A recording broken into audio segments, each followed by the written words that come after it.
आप सब लोग को आज साइंस का मॉडल सेट 1 का आज आप लोग VBI 80 क्वेश्चन करा रहा हूँ। आप लोग ध्यान से देखिए। अच्छा लगे वीडियो को तो लाइक कर दीजिएगा और सब्सक्राइब कर दीजिएगा ताकि आपको परीक्षा तक नए नए वीडियो प्राप्त हो सके। तो देखिए, सबसे पहला क्वेश्चन है, कौन सी लेंस में वास्तविक और आभासी दोनों प्रतिबिंब बन सकते हैं? तो वह है आपका उत्तल लेंस में, याद रखिएगा। दूसरा क्वेश्चन है कि हवा में स्वतंत्र रूप से लटका हुआ क्षैतिज चुंबक हमेशा आराम की स्थिति में रहता है, तो उत्तरदर्शी दिशा में, याद रखिएगा। उसके बाद जीवाश्म ईंधन के जलने पर कौन सी गैस मुक्त होती है? तो याद रखिएगा बाबू, ऑक्सीजन गैस निकलती है, ठीक है। उसके बाद उत्तल दर्पण में आवर्धन का महत्तम मान कितना होता है? तो 1/2 होता है, ठीक है। प्रकाश संश्लेषण के लिए दृश्य प्रकाश स्पेक्ट्रम का सबसे प्रभावी रंग कौन होता है? तो लाल होता है, ठीक है। अब देखिए क्वेश्चन 6 नंबर, किस युक्ति में विभक्त वलय दिक् परिवर्तक का कार्य करता है? तो विद्युत मोटर में, ठीक है। प्रतिरोध के एक संयोजन में से एक प्रतिरोध हटा लेने पर कुल प्रतिरोध बढ़ जाता है या संयुक्ता था? तो याद रखिएगा समानांतर। नाभिकीय ऊर्जा प्राप्त करने के लिए निम्नलिखित में कौन सा आवश्यक है? तो याद रखिएगा, इसमें यूरेनियम हो जाएगा। निम्न में से किस लेंस को अपसारी लेंस कहा जाता है? तो याद रखिएगा अवतल लेंस को। एक प्रिज्म में कितने सतहों से घिरा होता है? तो याद रखिएगा 5। उसके बाद देखिए जूल कूलम्ब बराबर होता है, तो याद रखिएगा वोल्ट का। चुंबकीय फ्लक्स का एसआई मात्रक क्या होता है? तो वेबर।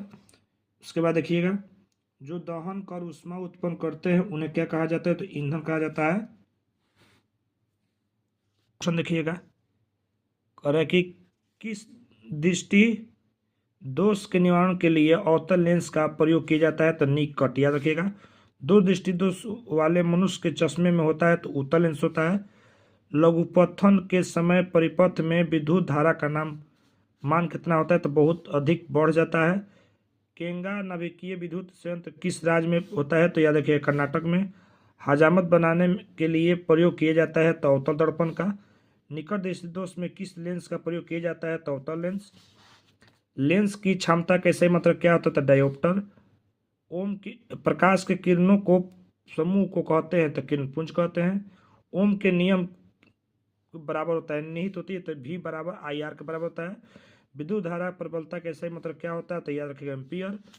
विद्युत धारा उत्पन्न करने के लिए युक्ति को कहते हैं, तो जनित्र कहते हैं। धारा मापने के यंत्र को क्या कहते हैं? तो आमीटर कहते हैं। आवेश का ऐसा मात्रा क्या होता है? तो कूलम होता है। विद्युत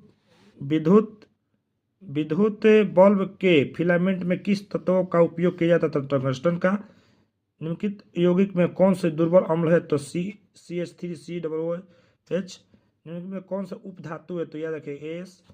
निम्नलिखित में किस धातु का विस्थापन उसके लवण के विलयन के लोहा द्वारा होता है? तो तांबा का। खगड़िया का रासायनिक सूत्र क्या होता है? तो CaCO3। बिल्डिंग में किस गैस का उपयोग करता है? बिल्डिंग में जो गैस एथाइल होता है। देखिए, अवक्षेपण अभिक्रिया से किस प्रकार का लवण प्राप्त होता है? तो अभिलेय।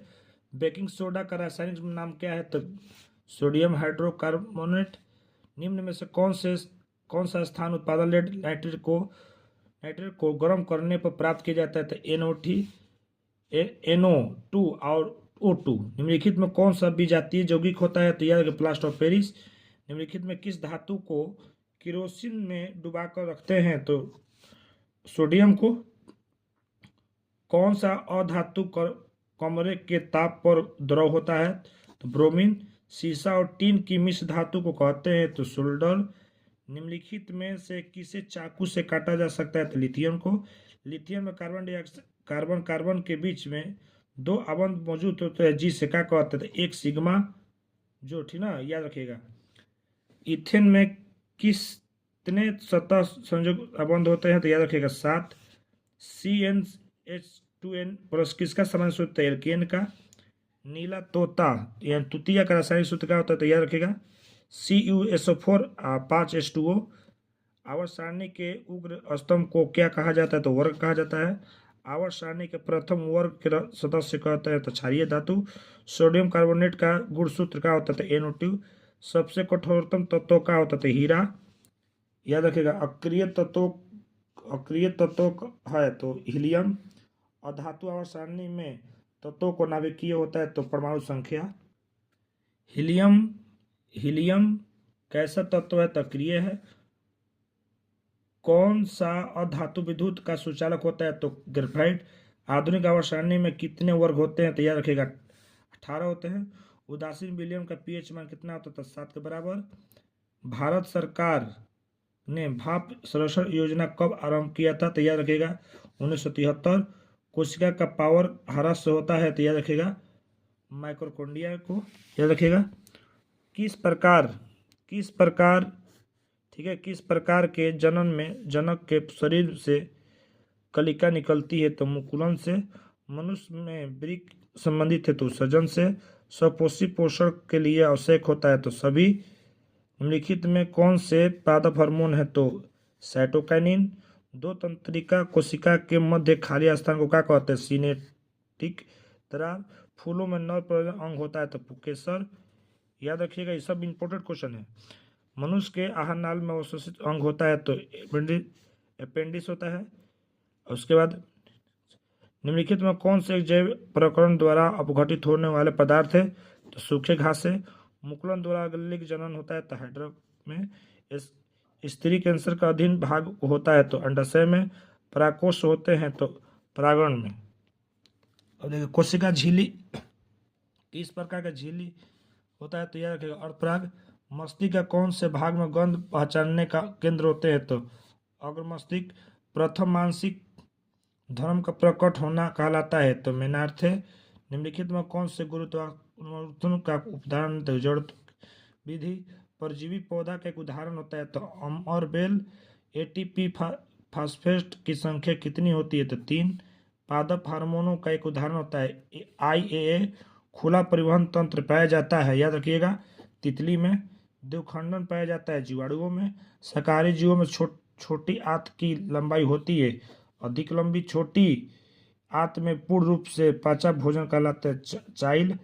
मेरुजू के आघात के से क्या हो जाता है तो याद रखिएगा लकवा। निम्नलिखित में कौन सी ऊर्जा प्रदूषण मुक्त होता है तो याद रखिए इसमें से सभी। तो इस प्रकार आप सभी को 80 क्वेश्चन दिखाया गया। आपको इसको 2-3 बार सुन लीजिए और याद कर लीजिए। बहुत इंपॉर्टेंट क्वेश्चन है। जय हिंद।